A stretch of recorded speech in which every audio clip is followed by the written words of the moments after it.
Algumas passagens do Evangelho, elas às vezes nos causam um certo mal-estar quando a gente escuta, porque nós estamos demasiadamente impregnados com uma mentalidade socialista, marxista, que às vezes acontece até em alguns discursos dentro da igreja, e quando a gente olha para esta parábola, aonde Jesus fala das virgens previdentes e das imprevidentes, a gente logo já imagina na luta de classes, né?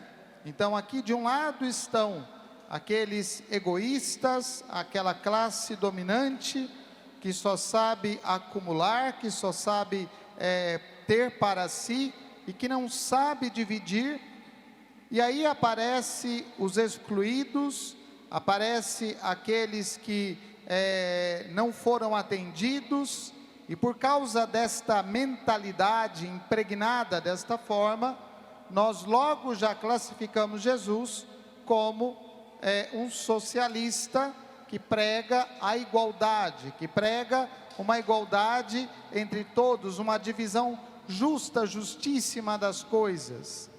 E o nosso erro é justamente querer trazer as coisas, as ideias, que são de uma realidade humana, para dentro das coisas divinas, para dentro da igreja, e aí nós não entendemos nada do Evangelho, e o Evangelho parece que está falando de luta de classes. Tem nada a ver aqui, luta de classes, naquilo que o Evangelho coloca. O número 10, no contexto judaico, é o número necessário de pessoas para a realização de atos religiosos, ou pelo menos de alguns atos religiosos.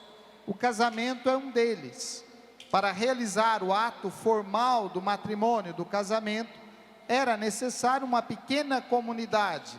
Então este número significa a reunião de uma comunidade que pode proclamar a palavra de Deus, que pode refletir sobre a palavra de Deus, e que pode testemunhar um acontecimento, a celebração de um matrimônio, por exemplo. Então Jesus toma aqui uma comunidade, a ideia de uma comunidade, é o símbolo de uma comunidade. Uma comunidade, as 10 virgens que são convidadas para a celebração de um matrimônio. Matrimônio que é sinal desta ligação, desta união entre o homem e a mulher, que se fazem uma só carne, e que aqui significa também o amor de Deus com a humanidade. De certo modo, é a simbologia do matrimônio que Deus tem com a humanidade, do amor que Deus tem pela humanidade, do amor que Deus tem por esta humanidade, e que envia a sua palavra como luz para guiar a humanidade que caiu no pecado, a humanidade que caminha na escuridão, a humanidade que caminha nas trevas, a humanidade que dorme, e que dorme sem perceber os acontecimentos, mas a humanidade que é despertada pelo sinal da presença de Deus. O noivo está chegando, o noivo está chegando para realizar o matrimônio. E aí, aquelas virgens que foram previdentes, elas prepararam um pouco mais de azeite, de óleo, porque não sabiam quanto tempo ia demorar para dar início ao casamento, para dar início a esta celebração. Enquanto as outras, elas simplesmente foram. É como se nós tivéssemos uma parte da igreja atenta e uma parte da igreja sem atenção nos acontecimentos. O número 5 também tem uma simbologia e um significado, e ele representa a Torá, a palavra de Deus, os 5 primeiros livros da Sagrada Escritura, e a atenção que o povo de Deus é chamado, é convidado a ter a esta palavra de Deus. O problema é que às vezes nós estamos dormindo sem prestar atenção no convite que a palavra de Deus constantemente nos faz. Nós somos imprudentes.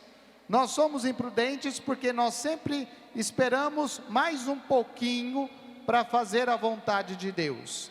Vamos esperar mais um pouco, vamos dar mais um tempo, vamos ainda esperar mais um dia, mais 2, e nós não sabemos quando será esse dia.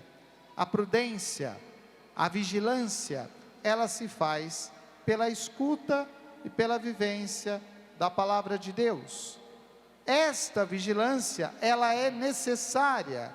Então aqui não se trata de um egoísmo da parte de um grupinho que se fechou para não compartilhar o óleo que tinha, mas se trata de pessoas atentas, que tiveram a mesma oportunidade de escutar esta palavra. Será que nós estamos escutando a palavra de Deus? Será que nós estamos prestando atenção no convite que a palavra de Deus nos faz? Será que nós estamos atentos àquilo que Deus fala? Ou será que nós continuamos adormecidos? A gente acorda no domingo para ir à missa, mas passa o resto da semana dormindo na vida de fé, porque não pratica a vida de fé. Passa o resto da semana sem perceber a necessidade da oração. Não, eu já cumpri o meu preceito dominical, já fui à missa, já rezei, então eu estou pronto agora para a minha semana, mas Deus só no próximo final de semana. A primeira leitura falava que a sabedoria, ela vai ao encontro daqueles que a procuram. A sabedoria de Deus, ela precisa ser procurada, mas ela também vai ao encontro daqueles que a procuram. Nós estamos procurando esta sabedoria? Nós estamos interessados naquilo que Deus tem para nos falar? Nós estamos interessados na orientação, na direção que a palavra de Deus nos aponta? Porque depois, na hora de celebrar o matrimônio, não adianta falar que não trouxe mais um pouquinho de óleo, e não adianta pedir um pouquinho de óleo para o outro, porque você e eu tivemos todo o tempo da nossa vida para preparar as nossas lâmpadas, para encher as nossas lâmpadas. Nós tivemos todo o tempo da nossa vida para nos esforçarmos na busca da sabedoria, e nós ficamos perdendo tempo atrás de coisas que são passageiras, aquilo que São Paulo falava na segunda leitura. E aí vai caindo o desânimo, vai caindo a falta de ânimo nas coisas. Por quê? Porque não estamos abertos, não estamos abertos, preparando ou nos preparando para celebrar este matrimônio. Nós não aguardamos este acontecimento com alegria, mas nós tratamos o convite de Deus com descaso, com desprezo, simplesmente como mais uma celebração, mais uma vez que eu vou à missa. E essa não é mais uma vez que nós vamos à missa. Esta é a palavra de Deus que é dirigida a nós hoje. Este é o convite à conversão que Deus nos faz no dia de hoje, à mudança de vida, à atenção, a estar com as nossas lâmpadas acesas. Se o mundo caminha nas trevas, talvez seja porque muitos de nós cristãos, muitos de nós católicos, estejamos com as nossas lâmpadas apagadas, uma mentalidade impregnada de coisas, de ideias e de ideologias que nada tem a ver com a igreja, e às vezes trazendo aos poucos estas coisas para dentro da igreja, querendo uma maior liberdade, querendo uma maior facilidade, queremos continuar dormindo, às vezes dormindo no banco da igreja, e não é este o caminho. Que a palavra de Deus nos desperte, e que ela nos ajude como luz para os nossos passos, e que nós sejamos esta luz que mostra a presença de Deus na realidade do mundo. Louvado seja nosso Senhor Jesus Cristo.